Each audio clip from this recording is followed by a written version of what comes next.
अस्सलाम वालेकुम, सुबह बख़ैर दोस्तों, कैसे हैं आप सब? मैं बिल्कुल ठीक-ठाक हूँ और इस वक़्त है जी सुबह-सुबह का टाइम तकरीबन 7:30 हो रहे हैं और मैं आज बना रही हूँ मूली के पराठे। तो वैसे मैंने मूली कश कर ली थी, तो फिर मैंने सोचा कि आपके साथ ज़रूर शेयर करनी चाहिए क्योंकि मूली के पराठे एक ऐसी चीज़ है जो तकरीबन सारों को पसंद होती है। और मैं आज मूली के पराठे इसलिए भी बना रही हूँ क्योंकि आज है छुट्टी यहाँ पे क्योंकि आज जर्मनी का जो नेशनल हॉलिडे है वो है। यानी कि आज का जो दिन है वो जर्मन यूनिटी डे के नाम से याद किया जाता है जितना मुझे पता है। और 1945 के बाद 1990 में जो ईस्ट और वेस्ट जर्मन जो स्टेट्स थी वो इकट्ठी हुई थी, तो इसलिए 1990 से ही जो नेशनल डे है जर्मनी का वो मनाया जाता है। लेकिन पाकिस्तान की तरह नहीं मनाया जाता। यहाँ पे बस छुट्टी होती है, लोग आराम करते हैं और बस या तो अगर कोई चर्च में जाकर दुआ करना चाहता हो तो वो फिर वहाँ पे अपना दुआ कर लेता है और उसके साथ ही बाकी का दिन जो है वो नॉर्मल गुजरता है। लेकिन हाउसवाइफ के लिए कोई छुट्टी नहीं है जी। माँ ने या फिर बीवी ने वैसे ही काम करने हैं, वैसे ही वो किचन में जाएगी, वैसे ही वहाँ पे खाना-शाना बनाएगी और सबको खिलाएगी और उसके अलावा बाकी के रूटीन के काम जो हैं वो करेगी। तो मूली के जो पराठे हैं मैं इस तरीके से बनाती हूँ कि मूली को कश कर लेती हूँ सबसे पहले और जितना भी इसमें पानी होता है वो मैं निचोड़ कर निकाल लेती हूँ। यहाँ पे आप देख सकते हैं कि कितना ज़्यादा इसका जो पानी है वो निकल गया हुआ है। और उसके बाद इसमें जो मसाले वग़ैरह हैं वो मैं ऐड करती हूँ। मसाले भी कोई ख़ास तो नहीं, लेकिन ये कि उसको फ्लेवर देने के लिए उसमें जिस तरह कटी हुई मिर्चें, ज़ीरा, नमक, थोड़ी-सी दरदरी जो मिर्च होती है रेड मिर्च वो, और उसके साथ ही मेथी, जो कि मेथी जो है वो मेन इंग्रीडिएंट मेरे ख़्याल से मूली के अंदर जाता है, जिससे उसका जो टेस्ट है वो काफ़ी अच्छा हो जाता है और खाने में बहुत मज़े की लगती हैं। अच्छा, मेरे जो अब्बू हैं ना, उनको भी मूली के पराठे खाने का वैसे बहुत शौक है, लेकिन वो शायद इस तरीके से बने हुए पराठे पसंद नहीं करते क्योंकि वो कहते हैं कि जो मूली है उसको पहले कुक करना चाहिए और उसके बाद उसको फिर ठंडा करके पराठे में डाल के तो फिर पकाना चाहिए। लेकिन इस तरीके से भी बहुत अच्छे से पराठे बनते हैं और वो मुझे लगता है कोई देसी मूली हो जो गलने में बहुत टाइम लेती होगी, तो उसको कुक कर लिया जाए। लेकिन ये कि अगर कुक करेंगे तो पूरे घर से जो है वो मूली की स्मेल आती है और फिर वो कपड़ों में भी बाद में घुसती है, जो अच्छी नहीं लगती उसकी स्मेल। तो इस तरीके से बनी हुई जो मूली की रोटी होती है, पराठा होता है मूली का, तो वो काफ़ी अच्छा बनता है। तो आप यहाँ देख सकते हैं कि मैंने जब इसमें मसाला मिक्स किया है तो उसके बाद भी इसमें से पानी निकला है और पानी इसमें से पूरा निचोड़ लेना चाहिए क्योंकि उसके साथ पानी के साथ जो है मूली के पराठे अच्छे नहीं बनते हैं। और मेरा क्योंकि आज इरादा नहीं था मूली के पराठे बनाने का, इसलिए मैंने कोई लस्सी वगैरह इसके साथ तैयार नहीं की। वैसे मैंने तो बाद में जो थोड़ी-सी योगर्ट थी वो ले ली थी, लेकिन ज़्यादा जो है फिर वो चाय के साथ जो है मूली के पराठे खाए गए।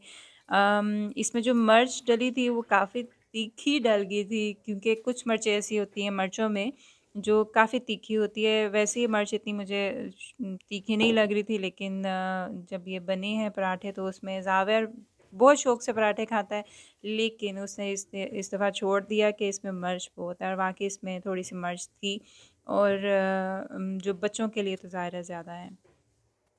जर्मनी में वैसे जो नाश्ता है, यहाँ का जो लोकल नाश्ता है वो तो ब्रोचन का होता है, उसके साथ काफ़ी लवाज़मात होते हैं या फिर ब्राउन ब्रेड वगैरह। तो वो नाश्ता भी बहुत मज़े का लगता है और हेल्दी होता है वो नाश्ता, क्योंकि आपने एक बन उठाना है और उसके साथ बाकी सैलड वगैरह या चीज़ और इस तरह के ऑलिव्स वगैरह, तो उससे वो नाश्ता जो है काफ़ी हेल्दी हो जाता है। और फिर ज़ाहिर है एक इंसान कितना खाएगा, लेकिन ये है कि सुबह का नाश्ता बहुत टेस्टी लगता है। और मैंने भी यहाँ पे अपनी जगह साफ़ कर ली और मैं बनाने लगी हूँ यहाँ पे पराठे। आटा मैंने पहले से गूँध लिया था और मैं जब आटा गूँथती हूँ पराठा बनाने के लिए इस तरीके का, तो मैं बहुत सख्त उसको नहीं करती क्योंकि अक्सर ऐसे होता है कि अगर आप सख्त पराठा गूँधें और उसके अंदर कोई आप कुछ कोई फिलिंग कर रहे हैं, तो वो पराठा जो है वो या तो बनाते वक़्त या बेलते वक़्त वो थोड़ा-सा क्रैक हो जाता है, जिससे वो उसका अंदर का जो अमेज़ा होता है ना वो बाहर निकल आता है। तो मैं इस तरीके से तकरीबन 1 पेड़े के जितना ही आटा लेती हूँ, लेकिन ये कि उसको मैं हाफ़ हाफ़ करके और इस तरीके से फिर मैं उसकी फिलिंग कर देती हूँ। और आज मेरे किचन में बहुत अच्छी धूप आ रही है और इसलिए मुझे आज जो है वो पराठे बनाने का भी काफ़ी मज़ा आया था, नाश्ता बनाने का। और क्योंकि जो सुबह की रोशनी है वो वैसे ही आपको ताज़ा कर देती है और बड़ी अच्छी-अच्छी आपके ज़हन में यादें आ रही होती हैं और आप अपने आप को रिकवर कर रहे होते हैं एक तरीके से। तो लेकिन इस वक़्त की जो रूटीन है मेरी, क्योंकि नॉर्मली मैं इस टाइम पे नाश्ता नहीं बनाती, बच्चे अपना-अपना नाश्ता करके खुद ही चले जाते हैं स्कूल और उसके बाद फिर मैंने फिर नाश्ता करना होता है। मेरा नाश्ता बहुत हैवी नहीं होता नॉर्मली, लेकिन ये कि जिस दिन पराठा बने तो पराठे को देखकर वैसे ही मुँह में इतना पानी आता है ना कि रहा नहीं जाता, तो फिर मैं आधा पराठा ज़रूर खा लेती हूँ। अच्छा, आज एक बहुत मज़े की बात कि मैं सुबह उठ के मैं जब तैयार हो रही थी, मैंने कपड़े वगैरह पहने अच्छे से निकाल के अपनी अलमारी से और थोड़ा-सा मेकअप वगैरह किया और आफ़िया मेरे से पूछी, "मामा आप कहाँ जा रही हैं? आज तो छुट्टी है।" तो मैंने बोला कि बेटा आपकी छुट्टी है, आप लोगों की छुट्टी है, मामा की कोई छुट्टी नहीं होती, इसलिए मैं तैयार हो रही हूँ और मैं काम कर रही हूँ। काम करने कहाँ जा रही हैं मामा? मैंने कहा मैं किचन में जा रही हूँ। तो ये इस तरह के जो लतीफ़े हैं ना हमारी लाइफ में, रियल लतीफ़े हैं, लेकिन ये बात सच है कि माँ की छुट्टी नहीं होती। लेकिन ये कि रेस्ट जो है वो आपकी बॉडी को ज़रूर चाहिए होता है, तो उसके लिए क्या करना चाहिए कि आप थोड़ी बहुत वर्जिश जो है पूरे दिन में कर लें। 30 मिनट्स थोड़े हैं मेरे ख़्याल से, लेकिन ये कि 1 घंटा जो है वो तो आप वर्जिश ज़रूर करें। जैसे कि 30 मिनट्स की आपने वॉक कर ली और उसके बाद जो 30 मिनट्स हैं वो हल्की-फुल्की जो स्ट्रेचिंग है घर में वो ज़रूर करनी चाहिए। और उसके बाद पानी का जो काफ़ी एक इम्पोर्टेंट रोल है हमारी लाइफ में। पानी तकरीबन 2.5 लीटर तक तो पानी पीना ही चाहिए। मतलब अगर आप 1 ग्लास लेते हैं और 1 ग्लास 500 मिलीलीटर का है, तो आपने उसको एक ख़त्म करना है थोड़ा-थोड़ा करके। बेशक आप 1, 2, 3 घंटे में उसको ख़त्म करें, लेकिन ये कि ख़त्म करना है और उसके बाद फ़ौरन वही जो गिलास है वो भर के उसी जगह पे रख लें और जगह भी ऐसी रखें जहाँ से आप आते-जाते उसको देख सकते हो, ताकि आपके ज़हन में रहे कि मैंने ये पानी जो है पीना है। क्योंकि आगे ठंड आ रही है, नज़ला ज़ुकाम जो है वो आम होता है, खांसी बहुत जल्दी लग जाती है। तो जब तक आप अपने आप को हाइड्रेट नहीं रखेंगे तब तक आपका जो बॉडी है वो सही तौर पे फंक्शन नहीं करेगी और इस तरह के जो वायरस वगैरह होते हैं वो बहुत जल्दी अफ़ेक्ट करते हैं। और पराठा जो है मेरा आधा तो तैयार हो गया है और पराठा काफ़ी गोल बना है, आप देख सकते हैं ना। मेरे वैसे रोटी या मेरा पराठा जो जो भी मैं बनाती हूँ ज़रा गोल ही बनता है, अच्छी बात है और फिर खाने में भी मज़ा आता है। तो मैंने इसको मार्गरीन के साथ बनाया है, मार्जरीन मार्जरीन मार्गरीन या मार्गरीन के साथ बनाया है और उसके अलावा अगर आप इसको बनाना चाहें तो देसी घी में बना सकते हैं। बटर जो है वो थोड़ा जल जाएगा और बटर की फिर स्मेल भी फिर इतनी अच्छी नहीं आती। देसी घी में बनाएं पराठे को, बहुत क्रिस्पी बनता है, बहुत मज़े का बनता है और खाने में भी मज़ा आता है चाय के साथ या फिर लस्सी के साथ। और पराठा तो गरम-गरम ही खाना चाहिए क्योंकि वो क्रिस्पी होता है, मज़े का लगता है। ठंडा पराठा जो होता है वो लूज़ हो जाता है, जिस तरह मुरझाया हुआ, और उसका फिर बाद में खाने का भी मज़ा नहीं आता। और मैं जो पराठे थे वो साथ-साथ ही बनाकर देती जा रही थी और खाते जा रहे थे, बच्चे भी और उमर को भी दे दिया। और उसके बाद सबसे एंड पे जो है जी माँ की बारी आती है। सबसे एंड पे बैठकर हमने अकेले बैठ के खाना होता है और एंजॉय करना होता है। और मैं तो जब खाना खा रही हूँ तो मैं हमेशा कहती हूँ बच्चों को कि आप कोई शोर ना करें, कोई भी ना बोले ताकि मैं आराम से जो है खाना खा सकूँ या नाश्ता कर सकूँ। तो मैंने यहाँ पे थोड़ा-सा योगर्ट लिया है, उसके अंदर थोड़ी-सी मिर्चें और थोड़ा-सा नमक डाला है और उसके साथ ये पराठा बहुत मज़े का लग रहा था और मुझे खाने का इतना मज़ा आया कि मैं पूरा पराठा खा गई थी।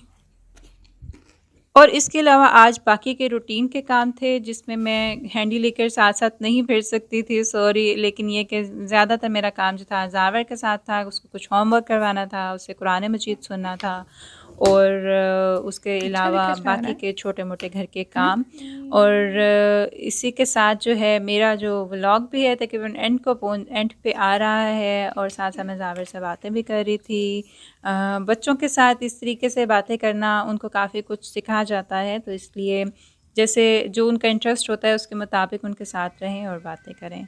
और आज शाम को जी बहुत तेज़ बारिश हुई थी, यहाँ पे आप देख सकते हैं कुछ बारिश होने से कुछ देर पहले के मनाज़र हैं कि एकदम से मैंने देखा कि अंधेरा हो गया बाहर, काफ़ी वो अंधेरा-अंधेरा सा लग रहा था, और जब मैंने बाहर देखा तो अच्छे ख़ासे जो बादल थे वो आए हुए थे, और जब मैंने कैमरा बंद किया और साथ ही बारिश शुरू हो गई थी, तो फिर मैंने सोचा कि मैं थोड़ा-सा उसकी भी वीडियो है साथ में बना लूँ कि एकदम से जो बारिश यहाँ पे तेज़ हुई थी और अच्छी ख़ासी जो हवा है वो भी चली थी, जिससे फ़ायदा ये होता है कि जो दरख्तों के पत्ते होते हैं वो जो येलो हो जाते हैं वो नीचे गिर जाते हैं।